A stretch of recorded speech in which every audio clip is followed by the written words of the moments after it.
Welcome to the Deep Dive. Today we're diving into something that you're really going to want to pay close attention to, the 2025 SSDI earnings limits. It might sound a little dry at first, Yeah, but trust me, this is all about putting more money in your pocket. exactly. We're talking about potentially boosting your income, and I mean, who doesn't like the sound of that? We're going to break down exactly how these changes can work for you and what they mean for your specific situation. All right, so let's get right into it. I see our source mentions two specific numbers, 1,620 L and $2,700. What is the significance of those? Those are the magic numbers for 2025. Your Substantial Gainful Activity limits, or SGA for short. Think of it as the amount you can earn each month from working without impacting your SSDI benefits. Okay, so two limits. Is there like a different one for everyone? Well, not exactly. It depends on whether you're receiving SSDI because of blindness. If you are, your limit is $2,700 per month. For everyone else, it's $1,620. So for our listeners out there, this means you could potentially be bringing in an extra $1,620 or even $2,700 each month on top of your SSDI. That's huge. It really is. And something important to note here is we're talking about gross income. That means all the money you earn before any taxes or deductions are taken out. Gotcha, that makes sense. So all that money up to your limit is yours to keep. No penalties, no reductions in benefits. It almost sounds too good to be true. I know, right? It's a fantastic opportunity to increase your financial security and pursue your goals. And what's even better is that the source emphasizes any kind of earned income counts. So whether you're thinking about a traditional job, a side hustle, you're passionate about even selling things online, it all adds up. That's so empowering. It really opens up possibilities for people. Speaking of which, I noticed in the source material, some people were talking about like carefully managing their work hours. Things like, I can only work 17.5 hours this week. Why is that? That's a perfect example of someone being smart about their earnings. They've likely figured out exactly how much they can work to stay under their SGA limit. It's all about making informed choices to maximize your income. That makes a lot of sense. But what about our listeners who aren't working right now? Maybe they feel like this whole SGA thing doesn't really apply to them. What would you say to them? You know, that's a great question. And the source actually addresses that. Even if you're not currently working, understanding these limits is crucial for your future. Say down the line you decide you want to try a new side hustle or you see an opportunity to earn some extra cash. Knowing these limits gives you the power to jump on those opportunities without worrying about jeopardizing your benefits. Like having that knowledge in your back pocket ready when you need it. I love that. Exactly. And I think that brings us to a really important point, the psychological aspect of all this. For someone on SSDI, the idea of working and earning extra income can be incredibly liberating. It's not just about the money itself, it's about the sense of control and independence it can bring. It's like you said, it's empowering. It opens doors that might have felt closed before. You know, it's amazing to think about the possibilities.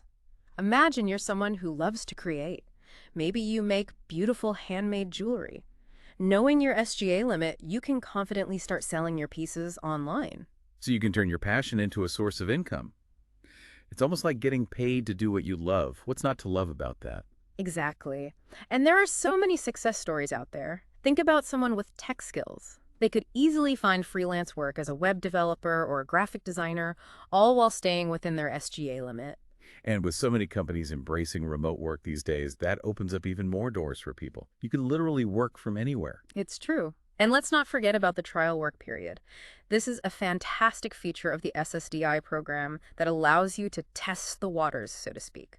You have 9 months where you can work and earn as much as you're able without it affecting your benefits. So it's like a safety net while you figure things out. You can see how much you're able to work, how much you can earn all without the pressure of losing your benefits. It's an incredible opportunity to build your confidence and explore your potential. And what's fascinating is that you can use this trial work period strategically. Let's say your online jewelry business is booming. You could use those 9 months to see if you can make it your full-time gig. That would be a dream come true for so many people, but let's be realistic. Not every business is going to take off like that. What happens if after those 9 months you realize you're not quite ready to give up your SSDI benefits? That's perfectly okay. The trial work period is just that, a trial. You can go back to receiving your full benefits without any penalty. It's all about finding what works best for you and your individual situation. I bet that takes a lot of the fear and anxiety out of trying something new. Knowing you have that safety net is a game changer. But, I think sometimes people get scared off by the idea of these SGA limits. They think, oh, I can't work at all, or any income will mess up my benefits. That's a common misconception, and it's just not true. These limits are in place to protect you and make sure you're still receiving the support you need. But they're also designed to encourage you to explore your potential and work towards greater financial independence.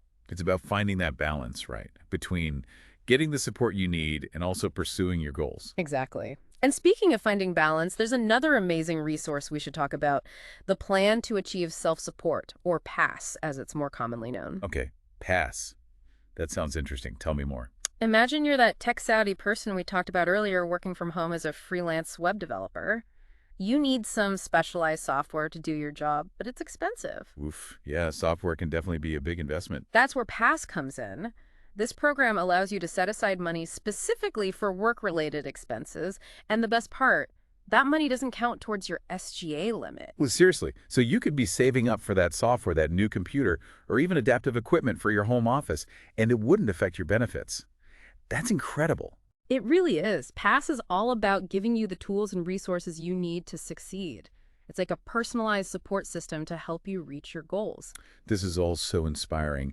It really feels like there are so many options available for people who want to work and build a better financial future for themselves. Absolutely. And you know what's even more inspiring? The sense of community and support out there. There are online forums, support groups, even local organizations dedicated to empowering people with disabilities in the workplace. So you're not alone in this journey. There are people who have been there, done that, and they're ready to share their experiences and offer encouragement. It's a whole network of support waiting to be tapped into. And I think that's something really important to emphasize. You are not defined by your SSDI status. You have the power to shape your financial future. And these resources, these SGA limits, are tools to help you do just that. It's all about taking that first step right and believing in yourself and your potential. But, even with all this amazing information, I think a lot of people still get hung up on the details. They're worried about keeping track of their earnings, making sure they stay within those SGA limits, and just navigating the whole process. That's understandable. It can feel overwhelming at first, but remember, organization is key. There are budgeting apps and spreadsheets that can help you keep track of everything. And honestly, sometimes the simplest solution is the best. A good old-fashioned notebook and pen. I love that. Keeping it simple and effective. But what about when things get a little more complicated? Let's say you have a question about a specific work situation, or you're not sure how a certain income source might affect your benefits. What do you recommend? Don't be afraid to reach out to the Social Security Administration directly. They are a wealth of information and can provide personalized guidance based on your individual circumstances. It's always better to ask questions and be informed than to face unexpected consequences later on. It's like having a team of experts in your corner guiding you every step of the way. And speaking of experts, is there anything else you'd like to share with our listeners before we move on to the final part of our deep dive? I think we've covered a lot of ground already, but one final thought I'd like to leave you with is this. Financial well-being is a journey, not a destination. It's about taking small steps, celebrating your successes, and learning from any setbacks along the way. That's such a great reminder. It's about progress, not perfection. And never underestimate the power of mindset. Approach your financial goals with a sense of optimism and determination, and you'll be amazed at what you can achieve. Welcome back to the Deep Dive. We've been talking about some amazing opportunities to increase your income while on SSDI, things like utilizing your SGA limit, leveraging the trial work period, and even exploring the PASS program. It's all about taking control of your financial future. And remember, it's not just about the money itself, it's about the freedom and independence that comes with it. Imagine having the means to pursue your passions, to contribute to your family's well-being, to live life on your own terms. That's what it's all about. And it's inspiring to think about all the possibilities out there. Whether it's starting a small business, freelancing your skills, or even finding part-time work that fits your schedule, there are so many paths to explore. And the beauty of it is that you get to choose what works best for you. You're in the driver's seat, setting your own goals and charting your own course. So as we wrap up this deep dive, is there anything else our listeners should keep in mind as they embark on their financial journeys? First and foremost, remember that knowledge is power. We've covered a lot of ground today, but there's always more to learn. The Social Security Administration website is a fantastic resource packed with information about SSDI work incentives and other programs that can help you achieve financial success. It's like having a whole library of information at your fingertips. And don't underestimate the power of connection. Reach out to local organizations, join online forums, connect with others who are on a similar path. Sharing experiences, tips, and encouragement can make a world of difference. It's about finding your tribe and building a network of support. Exactly. And remember, this isn't a solo mission. You have allies in this journey.